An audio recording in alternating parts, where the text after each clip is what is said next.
ओम नमः शिवाय। दोस्तों, स्वागत है आपका अपने चैनल मदर अर्थ योगी की यात्रा पे। गीता सीरीज के तीसरे एपिसोड में आप लोगों का फिर से एक बार स्वागत करती हूँ। ये 18वें अध्याय का तीसरा एपिसोड है जो मोक्ष संन्यास योग है। और इसमें जो है संन्यास के त्याग के जो तत्व हैं उनको पृथक पृथक भगवान ने बतलाया है, क्योंकि अर्जुन जो हैं वो जानना चाहते थे कि मैं संन्यास और त्याग के तत्व को पृथक पृथक जानना चाहता हूँ। ऐसा उन्होंने जिज्ञासा व्यक्त की थी श्री कृष्ण से। तो श्री कृष्ण ने इन्हें बहुत अच्छे से विभाग करके एक खंड खंड करके बतलाया है कि ज्ञान क्या है, तत्व क्या है, उसके बाद उसके जो त्यागने योग्य चीज है, जिनका त्याग करना हो वो क्या चीज है, और किस प्रकार से मोक्ष और संन्यास योग को साधु जन प्राप्त हो सकते हैं, या मनुष्य, साधारण मनुष्य मोक्ष और ज्ञान को प्राप्त हो सकते हैं, यानी ज्ञान को प्राप्त करके मोक्ष को प्राप्त कर सकते हैं। तो आइए इसे शुरू करने से पहले एक छोटा सा ध्यान जो अपने गुरु को समर्पित हम लोग उनके स्मरण करके फिर स्टार्ट करते हैं।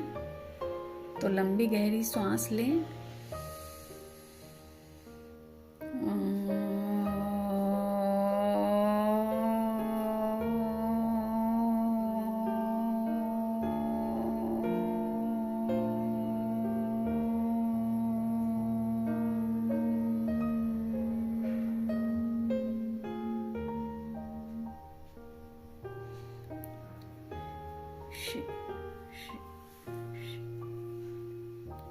गुरु ब्रह्मा गुरु विष्णु गुरुदेव महेश्वर, गुरु साक्षात् परब्रह्म तस्मै श्री गुरुवे नमः। तो अब हम लोग जानते हैं कि 18वें अध्याय के तीसरे एपिसोड में हमने यहाँ तक जाना कि जो स्वाभाविक कर्म जो होते हैं मनुष्यों के, और तत्व परमात्मा के तत्व का अनुभव करना, मनुष्य के स्वाभाविक कर्म जो होते हैं, वर्णों से कैसे उनको कैटेगराइज किया गया, माफ कीजिएगा, और कैसे उन वर्णों के क्या क्या स्वभाव होते हैं। तो प्रथम और द्वितीय एपिसोड में हमने जाना इनके बारे में, जो खेती, गौपालन और क्रय विक्रय रूप सत्य व्यवहार, ये वैश्य के स्वाभाविक कर्म हैं। इससे पहले हम लोगों ने क्षत्रिय के स्वाभाविक कर्म को जाना, और सब वर्णों की सेवा करना भी शूद्र का स्वाभाविक कर्म है। यहाँ तक हमने जाना था। आगे भगवान कहते हैं, अपने अपने स्वाभाविक कर्मों में तत्परता से लगा हुआ मनुष्य ईश्वर प्राप्ति रूप परम सिद्धि को प्राप्त हो जाता है। अपने स्वाभाविक कर्मों में लगा हुआ मनुष्य जिस प्रकार से कर्म करके परम सिद्धि को प्राप्त होता है, उस विधि को सुन। अब यहाँ तक हम लोगों ने पिछले दूसरे एपिसोड में जाना था, 18वें अध्याय के दूसरे एपिसोड में। तो इसका तात्पर्य क्या है? इसका तात्पर्य ये है कि मनुष्य जहाँ जिस वर्ण में उसका जन्म हुआ, जिस समाज में उसका जन्म हुआ, जिस देश काल परिस्थिति और परिवार में जन्म हुआ, अगर वो अपने स्वाभाविक कर्मों को तत्परता से करते हैं तो वो कर्म करके परम सिद्धि को प्राप्त होते हैं। और किस प्रकार होते हैं? तो आगे कहते हैं कि उस विधि को तू सुन अर्जुन से। तो जिस परमेश्वर से संपूर्ण प्राणियों की उत्पत्ति हुई है और जिससे यह समस्त संसार व्याप्त है, उस परमेश्वर की अपने स्वाभाविक कर्मों द्वारा पूजा करके मनुष्य परम सिद्धि को प्राप्त हो जाता है। कैसे प्राप्त होता है? तो जिस परमेश्वर के द्वारा संपूर्ण प्राणियों की उत्पत्ति हुई है और जिससे ये समस्त संसार व्याप्त है, चारों ओर आच्छादित है, वही परमेश्वर सृष्टि के कण कण में उस परम पिता परमात्मा परम तत्व की जो अंश है वो पांचों तत्व में है। 5 तत्व से पृथ्वी, अग्नि, आकाश, जल और वायु से हमारा शरीर बना है। तो उस शरीर में जो है वो आकाश तत्व भी है और वो परम परमात्म तत्व ही है। तो इस प्रकार से जो समस्त संसार में एक एक कण में जब उनकी उपलब्धिता है ईश्वर की, तो उस परमेश्वर के अपने स्वाभाविक कर्मों द्वारा पूजा करके मनुष्य परम सिद्धि को प्राप्त हो जाता है। तो जो जो जो स्वाभाविक पूजा कर्म है, जो पूजा पद्धति या अपने कर्म है, अपने कर्म में तत्परता, जो जहाँ जिस वक्त जिस समय जन्म लिए जहाँ रहे वो अपने कर्मों को करते हुए भी उसमें परम सिद्धि को प्राप्त हो परम सिद्धि वो प्राप्त कर लेते हैं। क्योंकि कोई किसी भी को, आप देखो एक कसाई को भी आत्मज्ञान की प्राप्ति हो गई थी, तो कसाई के यहाँ भी वो संत को भेजा जाता है, तो वो फिर घृणा करते हैं वहाँ पे कि ये खून लगे हुए हाथ से। कृष्ण के एक बुक है जिसमें एक संत जो थे, नाम मुझे याद था लेकिन अभी मैं याद नहीं कर पा रही हूँ। तो क्या किया था उन्होंने, अपने कर्म को तत्परता से किया था, अपने कर्तव्य को निभाया था इतनी तत्परता से कि वो कर्म करके और दैनिक उनको याद करके पूजा कर्म करके वो परम सिद्धि को प्राप्त हो गए थे। सिद्ध संत वो थे। तो ईश्वर वही कहते हैं कि उस परमेश्वर के अपने स्वाभाविक कर्मों द्वारा पूजा करके मनुष्य परम सिद्धि को प्राप्त हो जाता है। अच्छे प्रकार आचरण किए हुए दूसरे के धर्म से गुण रहित भी अपना धर्म श्रेष्ठ है। अगर आप अच्छे प्रकार आचरण किए हुए स्वयं अपना आचरण किया हुआ खुद के धर्म को निभाओ, गुण रहित होते हुए भी अपना धर्म श्रेष्ठ है, क्योंकि स्वभाव से नियत किए हुए स्वधर्म रूप कर्म को करता हुआ मनुष्य पाप को प्राप्त नहीं होता। जो स्वभाव है वो उस स्वभाव के द्वारा किए हुए जो स्वधर्म है, जो अपना कर्तव्य है, उस कर्म को करता हुआ मनुष्य पाप को प्राप्त नहीं होता। अब यहाँ पे जो बातें हैं वो बहुत बड़े सिद्धों संतों की और तप की बातें नहीं हैं। यहाँ पे बहुत सिंपल सी बातें भगवान बतलाए हैं कि अच्छे प्रकार आचरण किए हुए दूसरे के धर्म से गुण रहित भी अपना धर्म श्रेष्ठ है। आप जो काम कर रहे हो, जहां हो, वो आपका जो कार्य क्षेत्र है वो आपका धर्म है और वही धर्म आपके लिए श्रेष्ठ है, ऐसा वो कह रहे हैं भगवान। क्योंकि स्वभाव से नियत किए हुए स्वधर्म रूप कर्म को करता हुआ मनुष्य पाप को प्राप्त नहीं होता है ना। क्योंकि जो स्वभाव है मनुष्य का, अगर वो भी कर्म करते हुए अपने स्वधर्म होने का पालन करे, अपने माँ होने का, अपने मनुष्य होने का, अपने पिता होने का, अपने मनुष्य एक सामाजिक प्राणी है तो उस मनुष्य होने का, जिस क्षेत्र में हो आप उस क्षेत्र की जितने ये है क्रेडिट लेना कि ये मेरे द्वारा किया गया काम है, ये मुझे तत्परता से करना है, तो वैसे स्वधर्म रूप कर्म को करता हुआ मनुष्य जो है वो पाप को प्राप्त नहीं होता है। कितना सिंपल बात है, कितनी सिंपल भाषा में इस गीता में भगवान ने कितने सीधे सीधे अक्षरों में और सीधे सीधे उसके अर्थों में बात बतलाया है कि जहाँ जो जिस समय जहाँ है वहीं पर अगर अपने स्वधर्म को पालन करे तो न वो प्राप्त को प्राप्त होता है, अपितु वो परम सिद्धि को भी प्राप्त हो जाता है। कैसे होता है? अपने अपने स्वधर्म का पालन करके और अपने कर्तव्य को दृढ़ता पूर्वक निर्वहन करके। यही भगवान बोले हैं। कितना सिंपल सा चीज है। तो सिंपल चीज समझ में आती नहीं है लोगों को और वो तप करने लग जाते हैं, जंगल में चले जाते हैं या भूखे रहने लगते हैं। ये नहीं है। जो क्रेडिट स्वयं का एक मनुष्य का जो जिम्मेदारी होती है, जो जिम्मेदारियां मिली हैं मनुष्य को सामाजिक होने के नाते और पारिवारिक होने के नाते, या उनके ऊपर देश का ही क्यों न भार रहा हो, अगर वो अपने कर्तव्य में दृढ़ हैं तो वो पाप को भी प्राप्त नहीं होते और परम सिद्धि को भी प्राप्त हो जाते हैं। कैसे? किस तरह? अपने स्वाभाविक कर्मों द्वारा, अपने स्वाभाविक मन द्वारा। अब मन में ही छल कपट हो, दुराव और छिपाव हो तो उसकी बात नहीं हो रही है यहाँ स्वाभाविक धर्म और कर्म की बात हो रही है। बिल्कुल नेचुरल जो मनुष्य की मनुष्यता है उसके विषय में। तो आगे कहते हैं, अतः हे कुंती पुत्र, दोष युक्त होने पर भी सहज कर्म को नहीं त्यागना चाहिए, क्योंकि धुएं से अग्नि की भांति सभी कर्म किसी न किसी दोष से युक्त हैं। अब यहाँ भगवान बतला रहे हैं कि कोई ऐसा कर्म ही नहीं है इस पृथ्वी पे, इस धरती पे, कि जो दोष युक्त न हो। लेकिन अगर दोष युक्त कर्म है, सहज कर्म है, तो उसे नहीं त्यागना चाहिए, क्योंकि ऐसा कोई कर्म ही नहीं है जो दोष युक्त नहीं हो। अपने जो स्वाभाविक कर्म है, कर्तव्य हैं, उसे नहीं त्यागना चाहिए। अब ये तो सबसे बड़ी एग्जाम्पल हमारे कृष्ण हैं।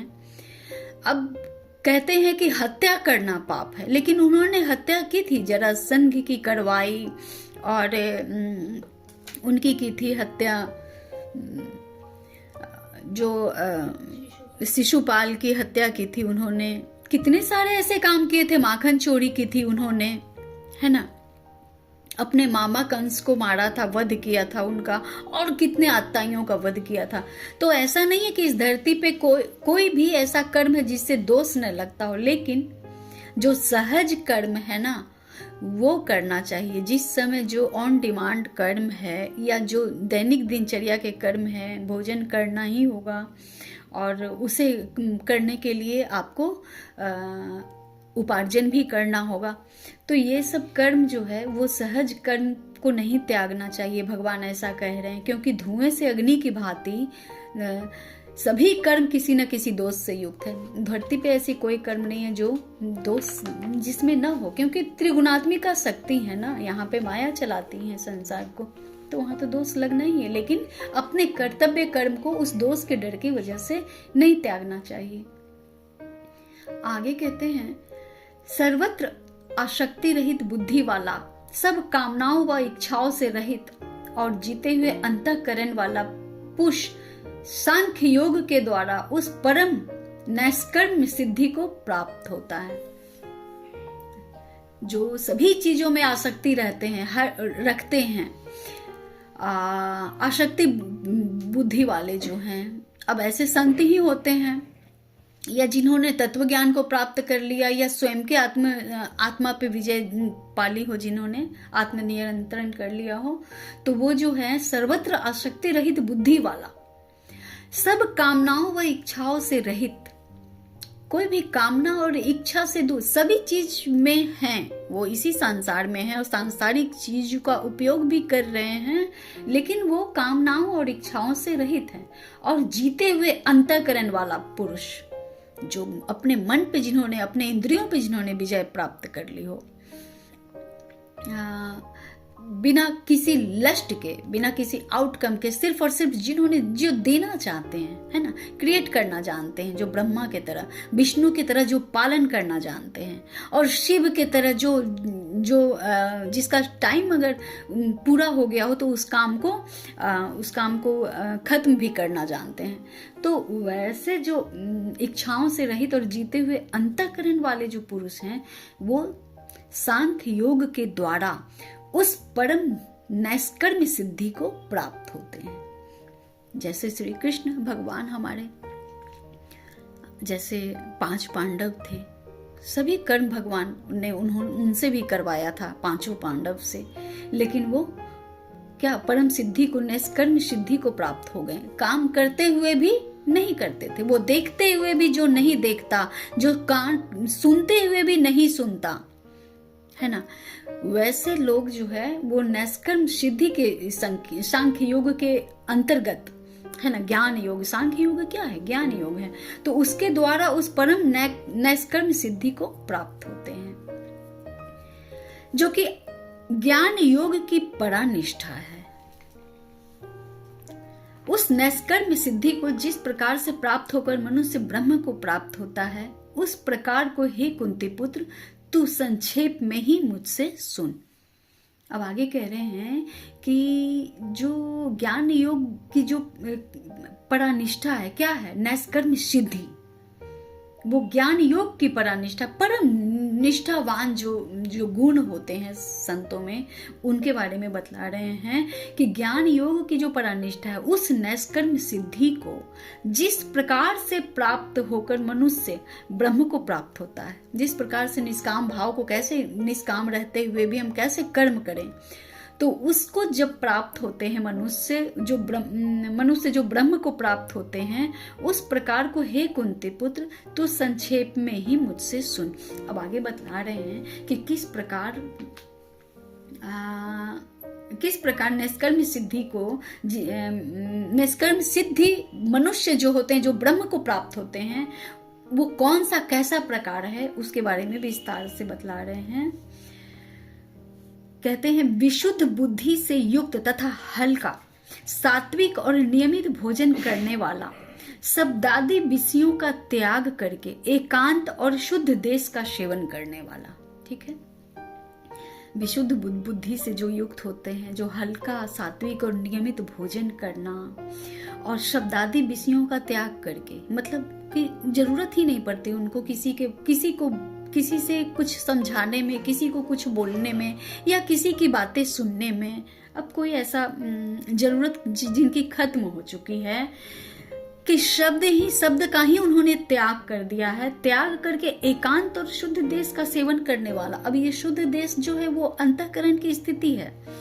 यहाँ पे ऐसा नहीं है कि कोई शुद्ध देश जहाँ पे घोषित किया गया हो कि ये शुद्ध देश है और ये शहर और वो गांव जो है वो अशुद्ध है। ये अंतःकरण की शुद्ध देश की बातें हो रही हैं कि जो शब्दादि विषयों का त्याग करके एकांत और शुद्ध देश का सेवन करने वाला, सात्विक धारण शक्ति के द्वारा अंतःकरण और इंद्रियों का संयम करके मन, वाणी और शरीर को बस में कर लेने वाला, राग द्वेष को सर्वथा नष्ट करके भली भांति दृढ़ वैराग्य का आश्रय लेने वाला तथा अहंकार, बल, घमंड, काम, क्रोध और परिग्रह का त्याग करके निरंतर ध्यान योग के परायण रहने वाला, ममता रहित और शांति युक्त मनुष्य ब्रह्मा में अभिन्न भाव से स्थित होने का पात्र होता है। कौन मनुष्य पात्र होता है ब्रह्मा में बिना किसी भाव के, अभिन्न भाव से? कौन से ऐसे पात्र होते हैं? तो वो पात्र जो हैं सात्विक धारण शक्ति के द्वारा, जो वो ग्रहण करते हैं, वो सीधी सीधी बातें समझते हैं और वो सीधी ही उतरती है उनके मन में। वैसे सात्विक धारण शक्ति के द्वारा अंतःकरण और इंद्रियों का संयम करके, अंतःकरण और इंद्रियों को अपने आप में संभाल लेना, संयत लेना, संयम में ले आना, वाणी और शरीर को वश में कर लेने वाला, जहां बोलने की जरूरत ही ना पड़े, कितने भी बड़े से बड़े कोई आपको प्रश्न पूछता रहे, बुलवाए, तो वो आप अगर जब तक आप जरूरत नहीं समझते तब तक वो जरूरत ही नहीं है उस शब्दों का जवाब देने का, उन प्रश्नों के या उन उत्तरों के या किसी वाक्य को बोलने वाली। तो वैसे वाणी और शरीर को वश में कर लेने वाला, न ठंड लगना न गर्मी लगना, अत्यंत तापमान में भी सम रहना, है ना। सभी जानते हैं कि जो तपी होते हैं, जो तत्ववेत्ता, तत्व योगी होते हैं, वो उनके शरीर उनके स्वयं के बस में रहते हैं। उन्होंने अपने मन को, अपने इंद्रियों को, अपने शरीर को वो स्वयं अपने वश में कर लिया होता है। तो इस प्रकार वाणी और शरीर को वश में कर लेने वाला, राग द्वेष को सर्वथा नष्ट करके भली भांति दृढ़ वैराग्य का आश्रय लेने वाला, न राग है न द्वेष है, न किसी से बैर है न किसी में लस्ट है, किसी चीज से जुड़ाव नहीं है और किसी से बैर भी नहीं है।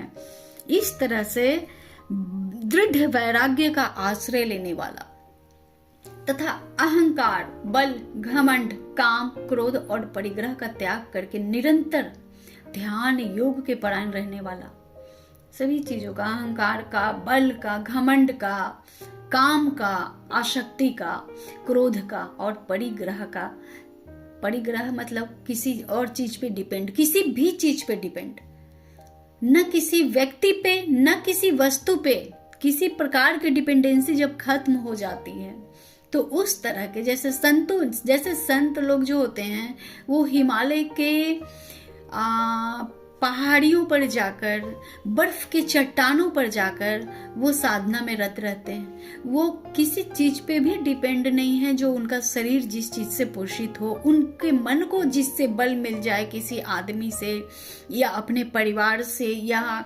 किसी अपने ही गुरु से, संत से, बस वो आत्मा के बल पे जो है वो निराहार रहकर हर चीज का त्याग करके निरंतर जो ध्यान योग पारायण रहने वाले होते हैं, ममता रहित और शांति युक्त। ममता रहित से तात्पर्य यह है कि आसक्ति रहित, अननेसेसरली गाय के बछड़े के तरह नहीं जो चाटते चाटते घाव कर दो, है ना। तो ममता रहित से ये गलत तात्पर्य मत लीजिएगा। ममता सहित नहीं कहा गया, यहाँ ममता रहित कहा गया है। अननेसेसरली भावना से मुक्त होना, इसको कहते हैं। और शांति युक्त मनुष्य ब्रह्मा में अभिन्न भाव से स्थित होने का पात्र होता है। और इसी प्रकार के जो गुण होते हैं, वो शांति युक्त मनुष्य जो होते हैं वो ब्रह्मा में अभिन्न भाव से स्थित होने के वो पात्र होते हैं। आगे कहते हैं भगवान, फिर वह ब्रह्म में एकात्म भाव से स्थित प्रसन्न मन वाला योगी न तो किसी के लिए शोक करता है और न किसी की आकांक्षा ही करता है। ऐसा समस्त प्राणियों में समभाव रखने वाला योगी मेरी पराभक्ति को प्राप्त हो जाता है। और ये जो गुण के साथ जो योगी हो जाते हैं, जिन्होंने अपने मन को, अपने शरीर को सभी चीजों से मुक्त कर लिया है, जो किसी पर डिपेंड नहीं है, अपने शरीर के लिए भी नहीं, अपने मन के लिए भी नहीं, किसी प्रकार के जो डिपेंड नहीं है, तो वो जो शांति युक्त मनुष्य जो होते हैं ब्रह्मा में अभिन्न भाव से जो रहते हैं, कि उनमें भेद ही मिट जाता है, कि वो ब्रह्म में अभिन्न भाव से एकाकार हो जाने का तात्पर्य ये होता है कि उनमें और ब्रह्म में भेद ही मिट गया है। फिर वह ब्रह्म में एकात्म भाव से स्थित प्रसन्न मन वाला योगी न तो किसी के लिए शोक करता है और किसी की आकांक्षा ही करता है। वो न किसी से एक्सपेक्टेशन रखते हैं और न वो दुखी होते हैं, किसी भी बात का शोक नहीं करते हैं, न नाते से, न रिश्ते से, न किसी चीज से। तो और वो आकांक्षा भी वैसे नहीं करते, एक्सपेक्ट भी नहीं रखते। ऐसा समस्त प्राणियों में समभाव रखने वाला योगी मेरी पराभक्ति को प्राप्त होता है। अब यहाँ पे इन्होंने इस्तेमाल जो शब्द हुआ है वो पराभक्ति है, पराभक्ति को प्राप्त होता है। पराभक्ति मतलब भक्ति से ऊपर की चीज हो गई है पराभक्ति, है ना। ये पराभक्ति को, परम तत्व की भक्ति को प्राप्त होता है। आगे कहते हैं, उस पराभक्ति के द्वारा वह मनुष्य मुझ परमात्मा को मैं जो हूं और जितना हूं ठीक वैसा का वैसा तत्व से जान लेता है, तथा उस भक्ति से मुझको तत्व से जानकर तत्काल ही मुझ में लीन हो जाता है। अब इन्होंने तत्व ज्ञानियों की बात की कि वो जो उस पराभक्ति को, यही चीज है भक्ति यहाँ की हो गई, लेकिन पराभक्ति का तात्पर्य इन्होंने स्वयं बतलाया है कि उस पराभक्ति के द्वारा वह मुझ परमात्मा को मैं जो हूं और जितना हूं, मतलब भगवान के स्वरूप का जो दर्शन हो जाना कहते हैं जिनको, उस विषय में उन्होंने श्री कृष्ण कह रहे हैं कि मैं जो हूं और जितना हूं ठीक वैसा का वैसा तत्व से जान लेता है। अब यहाँ इन्होंने ये इस वाक्य को कह के ज्ञान देकर इन्होंने सिद्ध कर दिया है कि भगवान जानने योग्य है, बहुत सिंपल है, बहुत साधारण है। कैसे?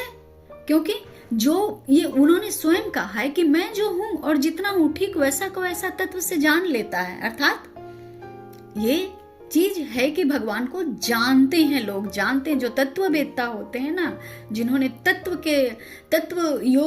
जिन्होंने तत्व ज्ञान को प्राप्त हो गए हैं। वो जो तत्व ज्ञान किसी गुरु के द्वारा नहीं मिलता दोस्तों। तत्व ज्ञान जो होता है वो जब अंतःकरण में वो ब्रह्म का प्रकाट्य होता है तो स्वतः ही वो वो प्रकट स्वयं को प्रकट करते हैं। जब आप में अहम और मैं की भावना जब खत्म हो जाती है तो वो स्वयं को वो ब्रह्म प्रकट करते हैं। वो आत्मा में जो परमात्मा है वो आत्मा स्वयं को प्रकट करता है, प्रकाशित करता है। तो वो जो मैं जो हूं और जितना हूं ठीक वैसा का वैसा तत्व से जान लेता है। अर्थात तत्ववेत्ता जो होते हैं वो भगवान जो हैं, जितने हैं, ठीक वैसे का वैसा वो भगवान को जानते हैं। वो मानते नहीं कि हाँ भगवान होते हैं, मैं मानता हूं भगवान को। वो जो तत्ववेत्ता होते हैं वो भगवान को जानते हैं। कैसे जानते हैं? वैसे ही जैसे वो हैं और जितना है, और ठीक वैसे के वैसे ही वो जानते हैं जैसे वो हैं और जितने हैं। तथा उस भक्ति से मुझको तत्व से जानकर तत्काल ही मुझ में लीन हो जाता है। अब इन्होंने क्लियर कर दिया है कि जो तत्ववेत्ता होते हैं वो तुरंत क्षण मात्र में वो उन ब्रह्म में ही लीन हो जाते हैं। मतलब उनके अस्तित्व जो वो पूरी तरह से, अब यहाँ पे मैं इस्तेमाल करना चाहूंगी कि उन्होंने जितने जितने कर्म के जीवन को, आप जन्म को ले लो, जितने भी जन्म में उन्होंने यात्रा की है, अगर ये अंतिम जन्म है या जो इससे पहले जिनका भी संतों का जन्म हुआ उस अंतिम जन्म में अपने आप को पूरी तरह समेट कर वो ब्रह्म में लीन हो जाते। स्वयं में जितने रूप उन्होंने बिखेर रखे थे ना इस पृथ्वी पर अपने हजारों जन्मों के, वो सभी जन्म के गुण स्वभाव उनके आत्म तत्व में विराजमान होते हैं। जब आप समझ लो कि जब देजा वू वाली फीलिंग आती है, जब आप उस जगह पे नहीं गए हो, उस व्यक्ति से नहीं मिले हो, या कुछ ऐसा अनायास सामने अचानक से आना और आपको उससे अपनापन, यानी आप अपनापन फील होना। इसका तात्पर्य ये है कि कई कई जन्मों से आपके संचित मेमोरीज जो हैं आपके मन सूक्ष्म शरीर में, वो देजावू वाली फीलिंग करवाती है कि मैं इस जगह पे आया हूँ, कभी इससे मेरा नाता है, या जो लोग मिलते हैं। तो ये जो होते हैं वो जितने भी जन्म, जिस क्षण तत्काल तत्व ज्ञान हो गया अंतरात्मा में प्रकट, वो उस ब्रह्म ने, उस शिव ने स्वयं को जिस दिन प्रकट कर दिया, उस क्षण तत्काल फिर ब्रह्म में वो आत्मा लीन हो जाती है। अपने समग्र ऊर्जाओं को समेटकर, जितने भी 7 शरीर में उन्होंने अब तक जो संचित ऊर्जा किए थे इस जीवन के और पिछले कितने सारे जीवन के, जिस क्षण तत्व ज्ञान हो गया उस क्षण उसके बाद उनका दूसरा कोई जन्म नहीं होता, क्योंकि वो ब्रह्म में ही लीन हो जाते हैं। और ब्रह्म में लीन होने के बाद प्रकाश प्रफुट, जैसे ब्रह्म की ऊर्जा पूरे धरती से लेके आकाश जितने प्लैनेट से सब पे पड़ती हैं, उसी तरह वो हर जगह विद्वान होते हैं, लेकिन अपने आप को समेटकर वो ब्रह्म में लीन हो जाते हैं। आगे कहते हैं भगवान, मेरे पारायण हुआ कर्म योगी तो संपूर्ण कर्मों को सदा करता हुआ भी मेरी कृपा से सनातन अविनाशी परम पद को प्राप्त हो जाता है। सब कर्मों को मन से मुझ में अर्पण करके तथा समबुद्धि योग का अवलंबन करके मेरे पारायण में निरंतर मुझ में निमग्न चित्त वाला हो। अब भगवान कह रहे हैं कि जो मुझ में ही पारायण हो जाते हैं, अपने समग्र कर्मों को मुझ में ही सौंप देते हैं, वो सब जो समबुद्धि जो होते हैं, सॉरी माफ कीजिएगा, वो सारे कर्मों को मन से अर्पण करके तथा समबुद्धि रूप योग का अवलंबन करके, है ना, जितने भी कर्म वो कर रहे हैं, न बहुत ज्यादा एक्साइटमेंट है, न दुख है, न सुख है, तो इस प्रकार जिनके समबुद्धि योग का अवलंबन करके मेरे पारायण और निरंतर मुझ में निमग्न चित्त वाला हो। अर्जुन को बोल रहे हैं तुम ऐसा हो, उपर्युक्त प्रकार से मुझ में चित्त वाला होकर तू मेरी कृपा से समस्त संकटों को अनायास ही पार कर जाएगा, और यदि अहंकार के कारण मेरे वचनों को न सुनेगा तो नष्ट हो जाएगा, अर्थात परमार्थ से भ्रष्ट हो जाएगा। कहते हैं कि जो जितने भी ऊपर बतलाए गए हैं जो वाक्य हैं, उस प्रकार से मुझ में चित्त वाला होकर तुम मेरी कृपा से समस्त संकटों को अनायास ही पार कर जाएगा। अगर इस लाइन पे चलोगे, अगर इस प्रकार योग में लगोगे तो सब प्रकार के कष्ट से अनायास ही पार हो जाओगे, पार कर जाएगा। और यदि अहंकार के कारण मेरे वचनों को न सुनेगा तो नष्ट हो जाएगा, अर्थात परमात्मा से भ्रष्ट हो जाएगा। जो तू अहंकार का आश्रय लेकर यह मान रहा है कि मैं युद्ध नहीं करूंगा, तो तेरा यह निश्चय मिथ्या है, क्योंकि तेरा स्वभाव मुझे जबरदस्ती युद्ध में लगा देगा। तेरा स्वभाव तुझे जबरदस्ती युद्ध में लगा देगा। अब कह रहे हैं भगवान कि तुम कह रहे हो, अब अर्जुन यहाँ गौर करने वाली एक चीज है दोस्तों, गौर कीजिएगा इस बात पे कि कह रहे हैं कि तू अहंकार का आश्रय लेकर मान रहा है, जबकि अर्जुन का कहना था कि मुझसे हाथ नहीं उठ रहे हैं, सभी मेरे अपने हैं, मैं किस प्रकार उनसे युद्ध करूंगा, मैं कैसे अपना गांडीव उठाकर उन पे तीर की बौछार करूं, मैं कैसे उनका वध कर दूं। अब कृष्ण उस चीज को कह रहे हैं कि तू अहंकार का आश्रय लेकर ये मान रहा है।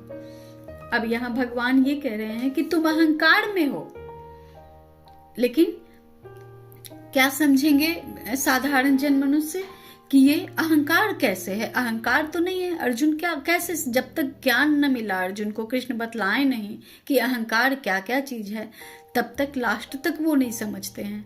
और फिर भगवान इस वाक्य का प्रयोग कर रहे हैं कि जो तू अहंकार का आश्रय लेकर यह मान रहा है कि मैं युद्ध नहीं करूंगा, तो तेरा यह निश्चय मिथ्या है, क्योंकि तेरा स्वभाव तुझे जबरदस्ती युद्ध में लगा देगा। अब तुम अहंकार मत करो कि मैं युद्ध नहीं करूंगा, सभी मेरे प्रियजन हैं, मेरी तो मैं ऐसे ही रह लूंगा, बन भटकूंगा, भिक्षाटन पे रह लूंगा, मुझे नहीं चाहिए राज्य साम्राज्य। तो ये तुम्हारा अहंकार है,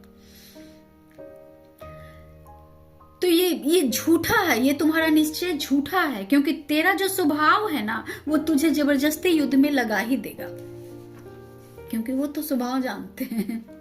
आगे कहते हैं, हे कुंती पुत्र, जिस कर्म को तू मोह के कारण करना नहीं चाहता, उसको भी अपने पूर्व कृत स्वाभाविक कर्म से बंधा हुआ परवश होकर करेगा। अब यहाँ इन्होंने क्लियर कर दिया कि जिस काम को, जिस मोह के कारण जिस काम को तुम नहीं करना चाहते हो, उसको भी अपने पूर्वकृत स्वाभाविक कर्म से बंधा हुआ परवश होके करेगा तुम, क्योंकि तुम्हारे स्वभाव यही है स्वभाव जो पिछला है, जिस मोह में व्याप्त था, तो उस अनुसार तुम वो कर्म तो करोगे, लेकिन अपने स्वाभाविक कर्म के अनुसार बंध कर करोगे। हे अर्जुन, शरीर रूप यंत्र पर आरूढ़ हुए संपूर्ण प्राणियों को अंतर्यामी परमेश्वर अपनी माया से उनके कर्मों के अनुसार भ्रमण कराता हुआ सब प्राणियों के हृदय में स्थित है।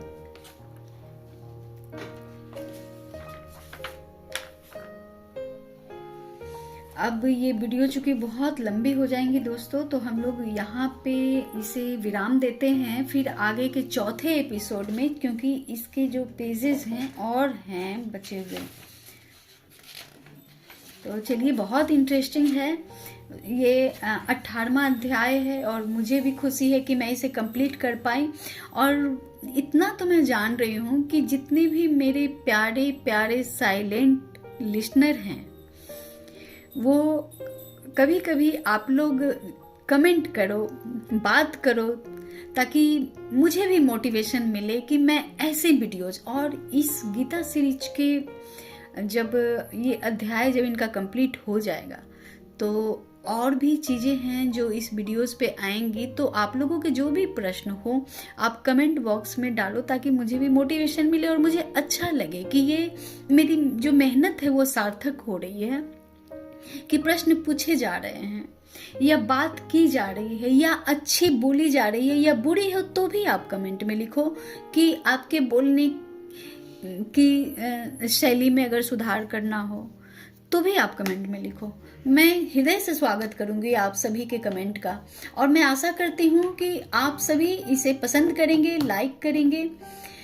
तो मिलती हूँ मैं आपसे अपने गीता 18वें अध्याय के चौथे एपिसोड पे। ये था तीसरा एपिसोड। तब तक के लिए आप सभी पे परमात्मा की असीम कृपा दृष्टि और प्रेम आनंद सदा बना रहे और उनकी सदा कृपा मिलती रहे आप सभी पर। ओम नमः शिवाय।